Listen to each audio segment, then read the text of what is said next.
Dear young adults, let us discuss self-discipline.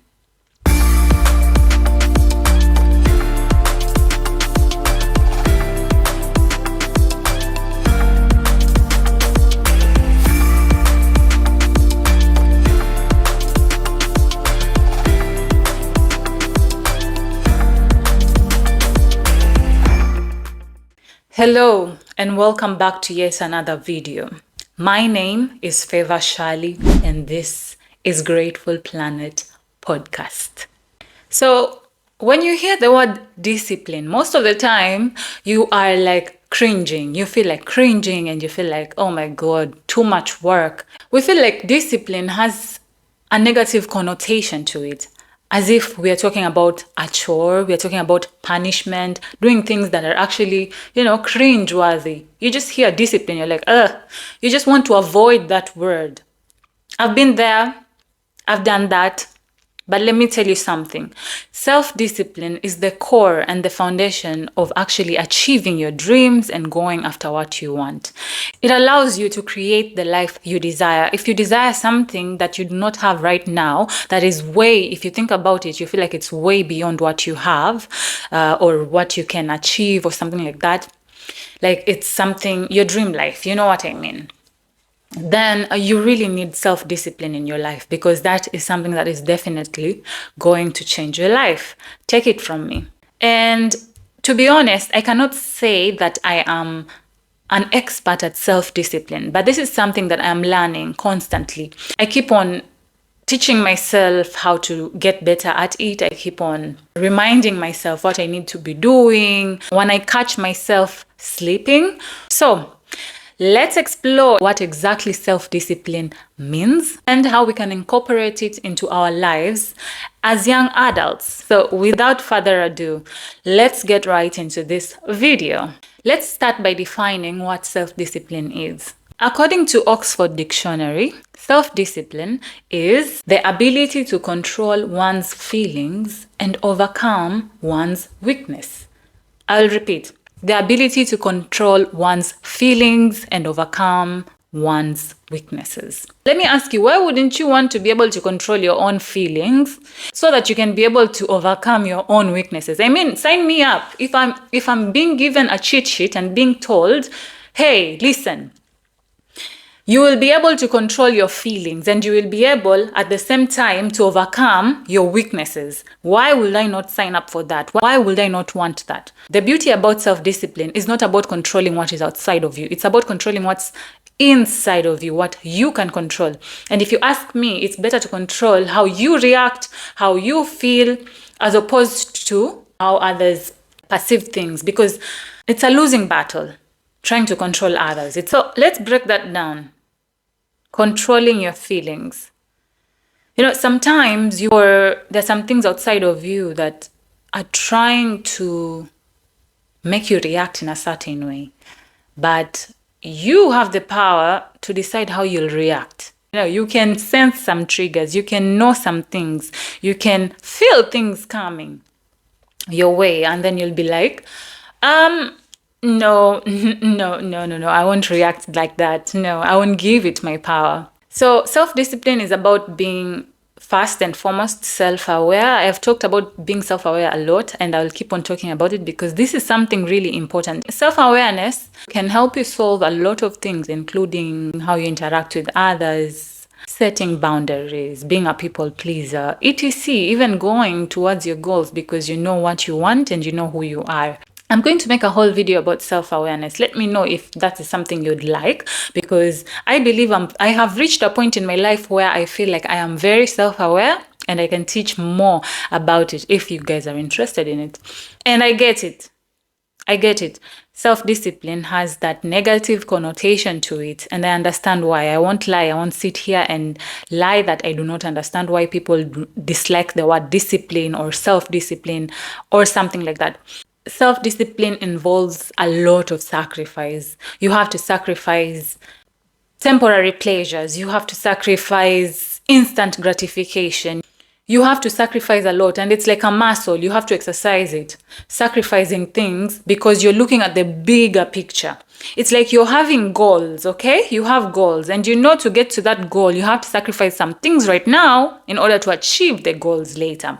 Because there's so many distractions in this lifetime. There's so many things that want your attention. Your own body sometimes can be your enemy because you want to achieve a certain goal, but your body is tired and lazy and it wants to sleep and relax and binge watch movies, your favorite TV show and all that, instead of going after that. And not to say you shouldn't binge watch on your favorite TV shows, because I do it. I like watching. It helps me unwind TV shows. But self-discipline involves telling myself, hey, I am going to watch that movie. I am going to relax after I have done this, this, and this, so, and so. Or I'm going to do something that I like to do, like a reward. I'm going to do it after I have done this, this, and this. It's about taking control of your feelings. You feel a certain way, but despite how you feel, you're going to do what is needed to be done, what is necessary. That is all about discipline. It's like you don't want to do something like your whole body is tired.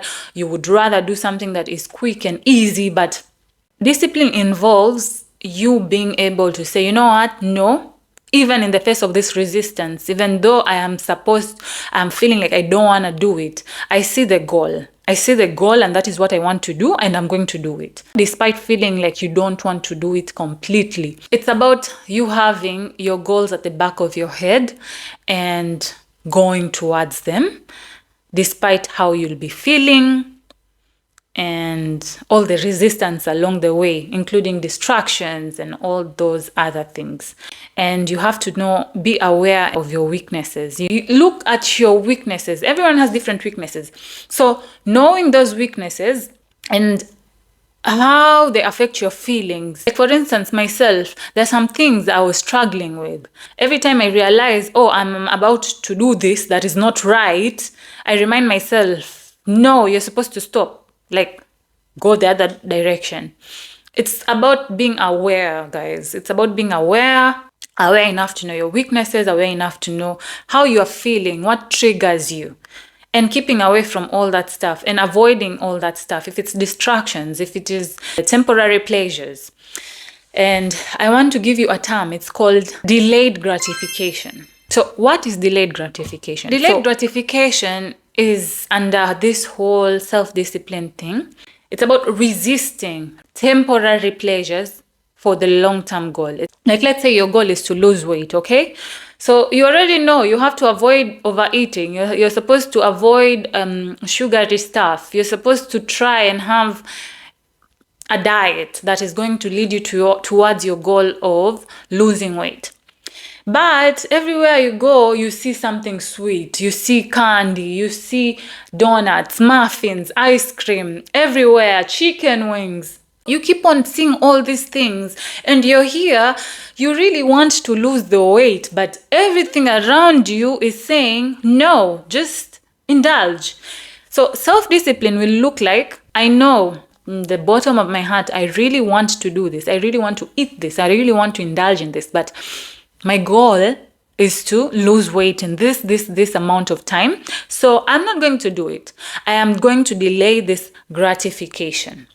Even the Bible talks about discipline. Just go and Google Bible verses about discipline. It'll give you a couple of verses about discipline that will give you more insight into the activity. One book that stood out to me is in the book of Proverbs chapter 25 verse 28. And it says, a man without self-control is like a city broken into and left without walls. A city broken into. Anything can enter into that city. That city is under it's under danger. Like just imagine a city broken into and is left without walls. Without walls, no protection, nothing. You're vulnerable to danger. And I get it that it's not easy, it's uncomfortable. Yes. But guys, if you look at the rewards that come after you practice it and actually indulge in it, you have so much more to gain than to lose. Yes, you will lose your temporary pleasure. Yes, you will lose comfort at the moment. But You're gaining something. You're gaining resilience. You're gaining momentum towards your goals. Self-awareness, guys. Self-discipline. Delayed gratification. Hand in hand. All those go hand in hand. You have to practice them. And you have to push yourself. You have to push yourself. No one outside you can push you instead of yourself unless you're paying those people to push you. The sad reality. But you have to know what's good for you and move towards it. And it's temporary, guys. The feeling is temporary. The feeling of uncomfort is temporary. You will feel it at once, and then at the next time it will go away. Why I'm talking to you guys about this is important because it's needed for any goals in your life. Acknowledge that it's difficult, acknowledge that it's not simple, acknowledge that it's not gonna be fun when you begin, but acknowledge also the rewards are worth it. And just remember, self-discipline isn't about being perfect. It's about making progress, learning from the setbacks, and continuously striving to do better. So there's no perfection there. Self-discipline comes naturally, slowly by slowly. You have to set the intention, I'm going to be a self-disciplined individual, and do it. And eventually it will come naturally to you. So why should you care about self-discipline? First, like we already mentioned, it helps you achieve your goals. Whatever it is you want to achieve, self-discipline is the key. And we already talked about it, how that helps you.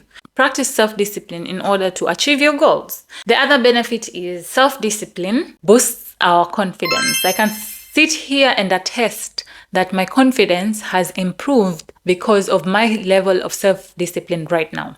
This is because when you constantly make choices that support your goals, that take you towards the future you want to go to, makes you feel confident about yourself. You're like, yes, you tap yourself at the back. The choices we make help us feel confident about ourselves. And also at the same time, it helps us trust ourselves more because now you trust yourself with your goals. You trust yourself with where you want to head. We become more resilient and capable of handling any challenge that come our way. And lastly, self-discipline gives you a sense of freedom. Freedom in the sense of when you establish healthy habits and routines, we end up freeing our mental space and actually focusing on things that truly matter. Because now we have these protective measures sort of around us that are helping us focus on what truly matters. The things that don't matter, you block them out and push them out of your, sort of path or life. And you only focus on the things that matter to you. And in turn, this gives you a sense of freedom mentally, emotionally, physically. You are now able to do the things that you want to do, achieve the goals that you want to achieve, and the rest is just background noise. And this leads to a more fulfilling life. Now that we understand about what self-discipline is and why it's important to achieve in our lives as young adults, now let's discuss tips on how to actually build self-discipline in our lives. Set clear goals. Start by defining what your goals are and setting the steps towards achieving those goals. This helps in self-discipline because it actually gives you the roadmap of what you need to do in order to get to your goals. Step 2, create a routine. I know when you hear the word routine, you're like, no, I'd rather not. I'd rather not have routines. But routines are needed in order to actually build self-discipline in your life. If it is to wake up every day at 7 a.m., 8 should not catch you in bed. If it is to go to sleep by 9 p.m. latest, 10 should not catch you up. You get my point? Like, you should have routines that are guiding you towards this goal of yours that you have, whatever it is, but have a routine. When you keep on doing that routine, it will keep on growing with you, and in no time, you will see yourself practicing self-discipline. It's like a cycle. You have to keep on exercising it. So routines are important in order to build self-discipline because consistency is key. That consistency is key in developing discipline. Eliminate distractions. Know what your distractions are. You're the one who knows yourself better. People do not know you more than you know yourself. Don't lie to yourself. Just don't lie to yourself. Know what your distractions are and eliminate them. Eliminate them before they even come up. Whatever you need to do to avoid those distractions, eliminate them for your future, for your goals, in order to achieve self-discipline. Practice mindfulness. Mindfulness can help you feel more aware of your impulses and your feelings. If you're more in tune with yourself and you're mindful about how you feel and everything, you will be able to catch certain feelings that are trying to lead you astray. You're able to understand certain things before you react, a trigger, before you indulge in things that you're not supposed to indulge in. Mindfulness. Celebrate small wins. These small wins will help you grow your discipline because it helps you with your progress. When you keep on progressing and moving forward with your self-discipline, celebrate it, acknowledge it, validate your progress slowly but surely, and you'll see this muscle you're trying to build, eventually you'll build something huge. Like, it will come naturally to you. The momentum builds motivation. So self-discipline, like we've already discussed, is something very important in your life and you need it. And granted, it's not the easiest thing to do, but it is necessary if you are serious about your life and where you want to go to. You have maybe tried it before and gave up, but be kind to yourself. Start it over again. Do it and try it this time. Be more intentional towards your goals and what you want to achieve. And there will always be setbacks, there'll always be temptations, but the beauty is when you actually get back up. Even if you fail, get back up. Even if you get off the self-discipline wagon, you get back in, try again. It's not easy, it's not simple, but it's necessary for yourself, for your goals, for your true freedom. And it actually has many more benefits than you can imagine. I've not even made justice in this video, but I truly hope that it's something that you're going to consider in your lives because discipline is required for your life. Thank you so much for staying tuned until here. I hope this video has been helpful to you. And if it has been, be sure to share it with a loved one or whoever you feel it will benefit. Until the next video, stay safe and stay disciplined. Cheers.